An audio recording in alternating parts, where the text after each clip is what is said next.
기어이 한덕수가 제2의 내란 수계가 되기로 선언한 가운데 민주당도 결국 한덕수 탄핵에 돌입했습니다. 그런데 충격적이게도 한덕수 탄핵이 이뤄지는 내일 대한민국이 내전 상태에 빠질 가능성이 제기됐습니다. 대한민국의 독소 그 자체인 한독소가 여야 합의 때까지 헌법재판관 임명을 보류하겠다고 밝히며 기어이 사실상의 내란 공범 자백을 해버렸습니다. 이에 민주당도 당장 내일 한덕수 탄핵 표결을 예고한 상태인데 관련하여 가장 첨예하게 대립하고 있는 부분은 역시나 탄핵 가결 정족수입니다. 마침 내란 범죄정당 국민의힘은 한덕수가 대통령 권한대행이니 탄핵에 필요한 정족수가 대통령 탄핵과 같은 200석이라는 정신나간 주장을 하고 있는 중입니다만 국회 입법조사처뿐만 아니라 가장 중요한 우원식 국회의장은 151명이라 일축하고 있는 상황입니다. 그런데 문제는 바로 이 대목입니다. 결론부터 말하자면 저 반국가 세력들이 이토록 정족수를 가지고 준동하는 이유는 사실 한덕수의 탄핵을 막기 위해서라기보다 2차 행정부 쿠데타를 유도하기 위해서라는 것인데 제가 감히 말씀드리자면 지난 12월 3일 밤 민주주의를 지켜내기 위한 시민들의 조직된 힘이 다시 한번 빠르면 내일부터라도 필요할 것 같습니다.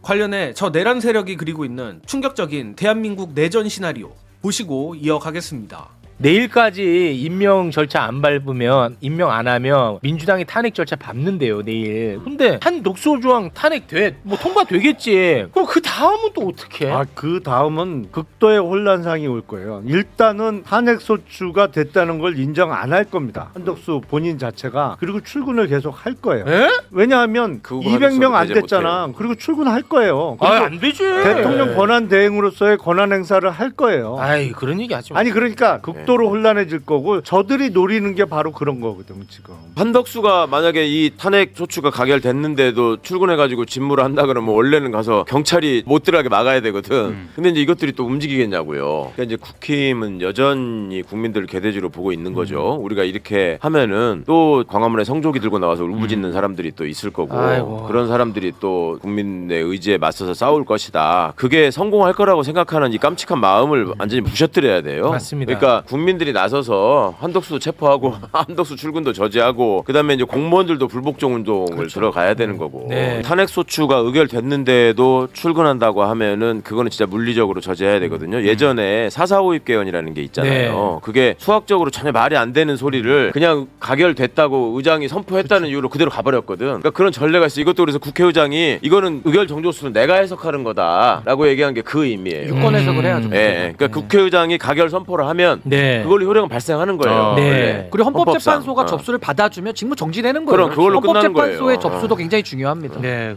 앞서도 말씀드렸지만 혹여나 한덕수가 탄핵됐음에도 정족수 200석을 운운하며 출근을 강행한다면 민주시민들이 12월 3일 밤 계엄군을 몸으로 막아냈듯 한덕수의 출근을 반드시 막아야 합니다. 예컨대 한덕수가 국회의 탄핵을 거부하고 끝까지 대통령 권한대행으로서 출근 도장을 찍는다면 대한민국은 정말 조금의 과장 없이 행정부와 입법부 간의 내전 상태에 돌입하게 됩니다.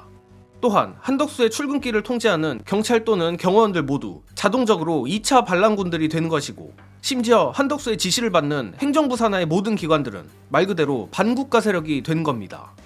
정예능은 한덕수와 국민의힘이 획책하고 있는 이 내전 시나리오가 현실이 될까 정말 두렵습니다. 특히 12.3내라는 이견의 여지가 없는 내란이지만 한덕수의 이 저강도 쿠데타는 언론까지 부역하고 있는 마당이라 어떻게 보면 윤석열의 계엄보다도 더 위험한 상황이 아닌가 걱정됩니다. 물론 우리 깨어있는 민주시민 여러분들은 지난 12월 3일 이후부터 긴장 상태를 유지하며 모든 가능성에 대비하고 계십니다만 일부 정치 저관여층들은 윤석열 탄핵안이 가결된 이후 모든 것이 끝났다 생각하는 경우도 적지 않습니다. 따라서 아직 내란은 진행 중이며 오히려 절체절명의 위기가 다가오고 있음을 많은 분들께 전파해 주시기를 부탁드립니다. 이번 영상은 여기서 마무리하겠습니다. 시청해주신 여러분 감사합니다.